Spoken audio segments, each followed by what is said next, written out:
ground power. Copy. Ground power is now on.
Chief, turn on the ground power.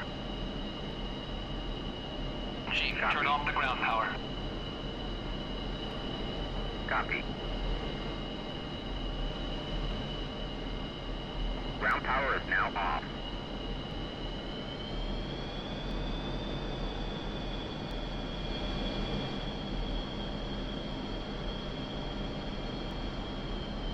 Call 4, Overlord 1-1, Bra 303, 490 at 9,000 knots.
Hey guys, welcome to a DCS video. I know I haven't done a commentary as of yet, but I wanted to do some commentary for this video so that people know that I'm still able to communicate.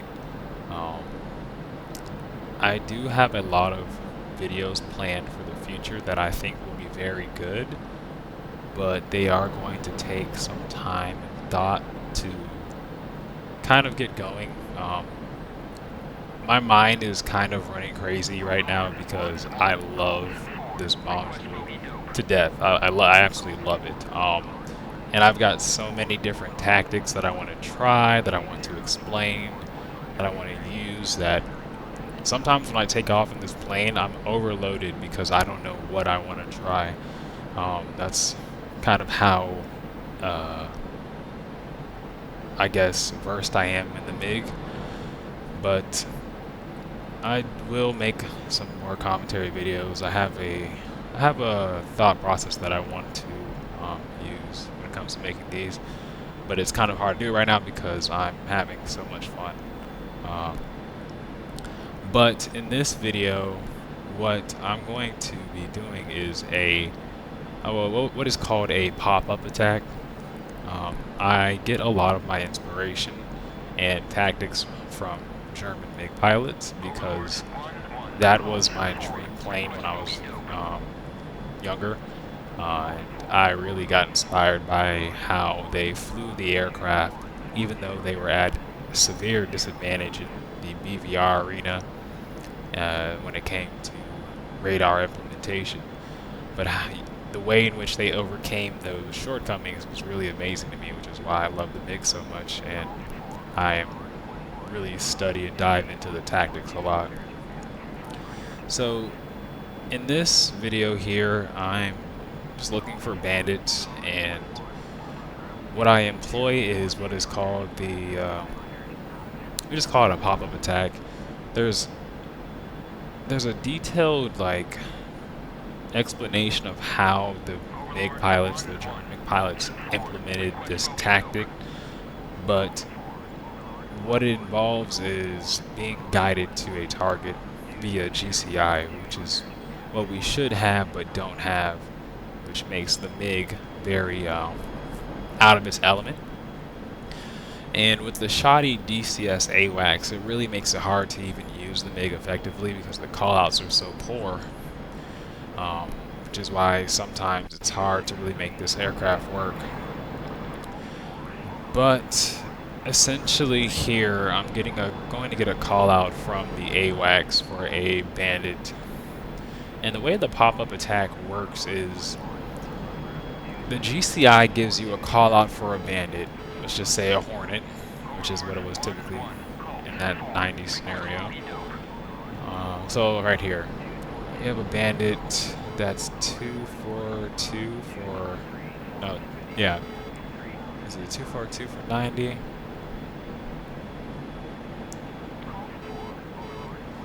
But let me explain this anyway. So it involves using GCI to get you in proximity or on a heading for the bandit that you're going to engage.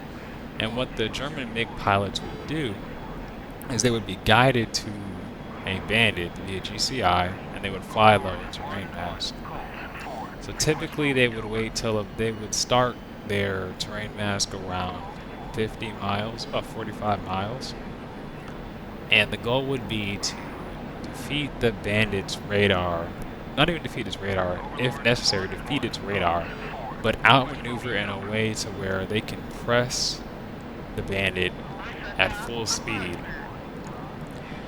Typically from 45 miles, they will defeat any kind of essay that the bandit has, and then full burn to the bandit at some kind of offset angle and get within about 40 kilometers, about 25 miles. And then once they get to within that range, you would think, okay, they should fire their R-27s because they are close enough now. But no, they would press even further. They would get to about 12 to 10 miles, 15 to 10 miles, and then fire their Alamo missiles.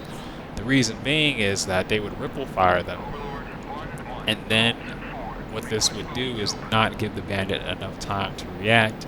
And if the ILMOs don't kill the bandit, then the R-73 HMS merge will kill the bandit.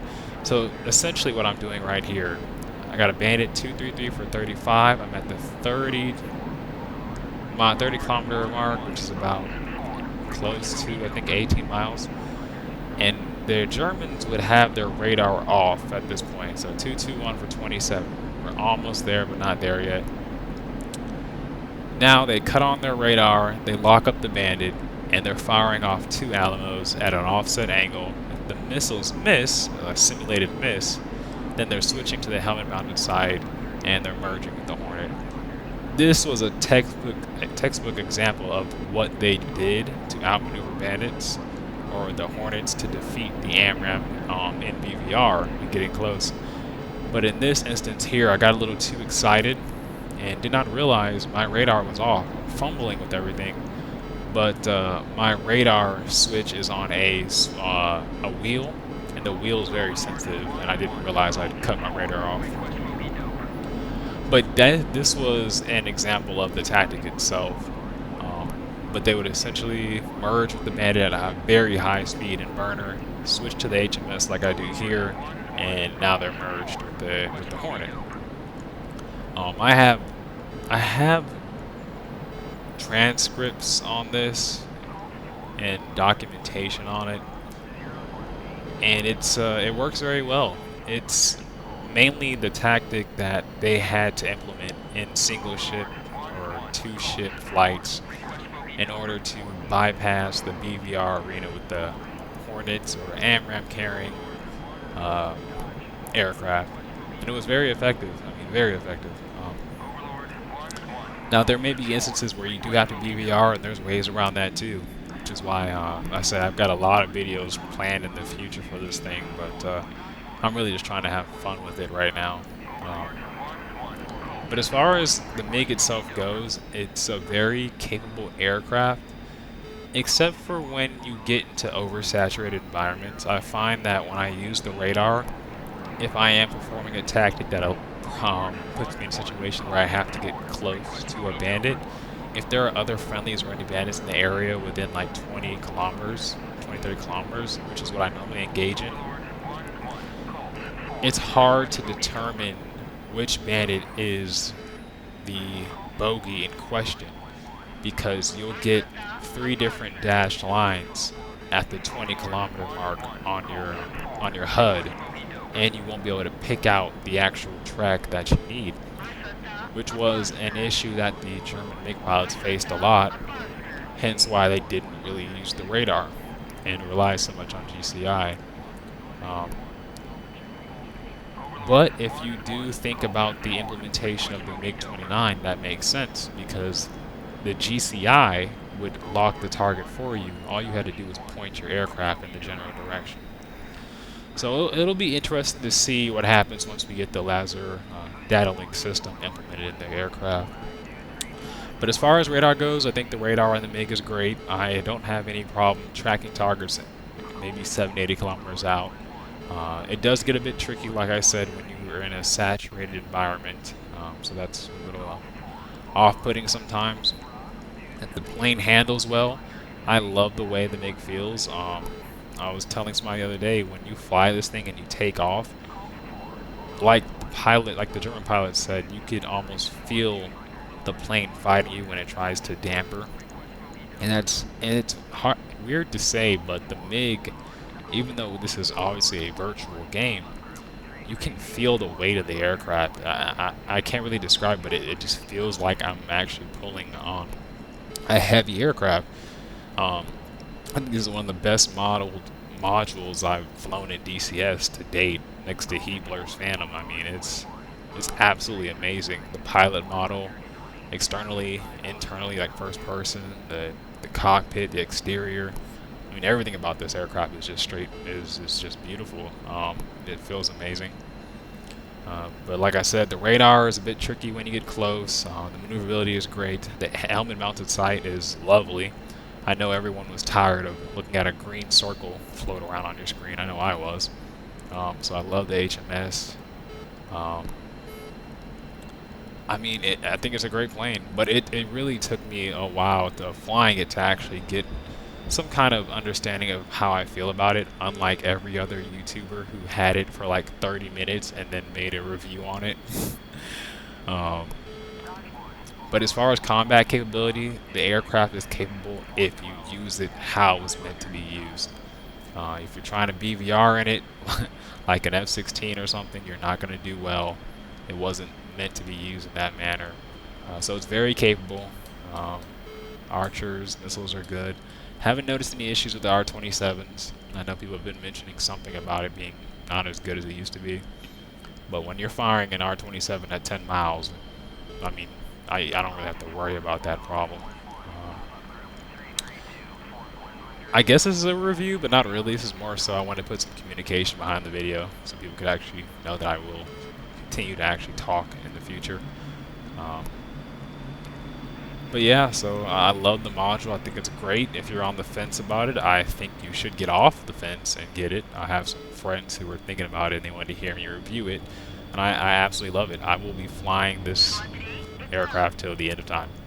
Now, I really just need a West German skin. They haven't made one yet. I really need one because that's why I love the MiG. I might just, I don't know. If someone makes one, let me know. But love the module. Feels great, looks great. I mean, it's everything I want for in my dream plane, I guess you could say.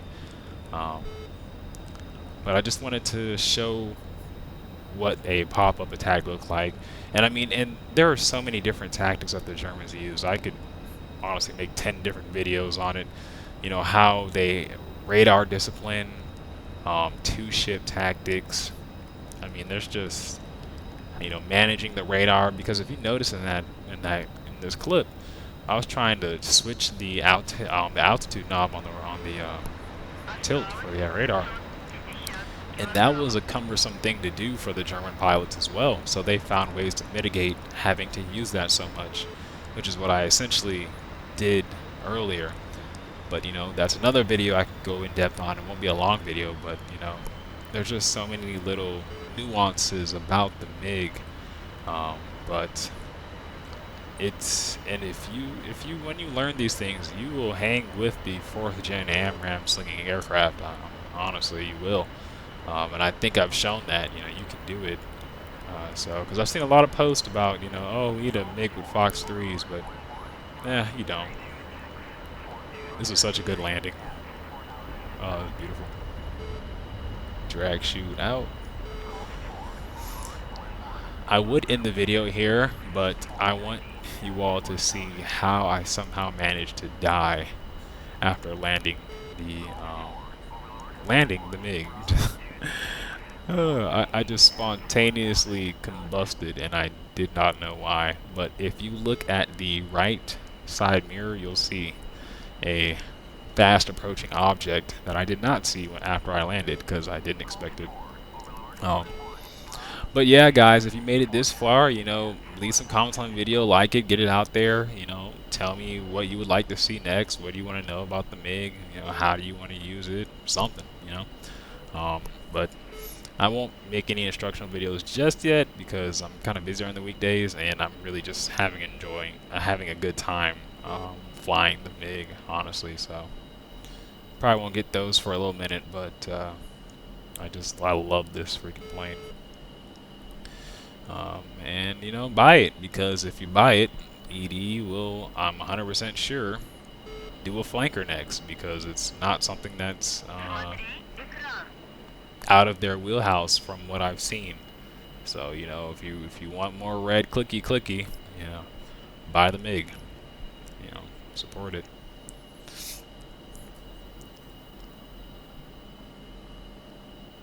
I recorded this non-stop, so I don't even know how my voice was coming through, so hopefully it's not bad, because I've just talked for like 10-15 minutes, I think.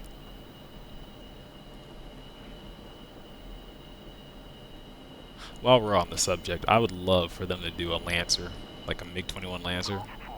That is my second favorite like aircraft. A MiG-21 with some advanced avionics suite would be Lovely.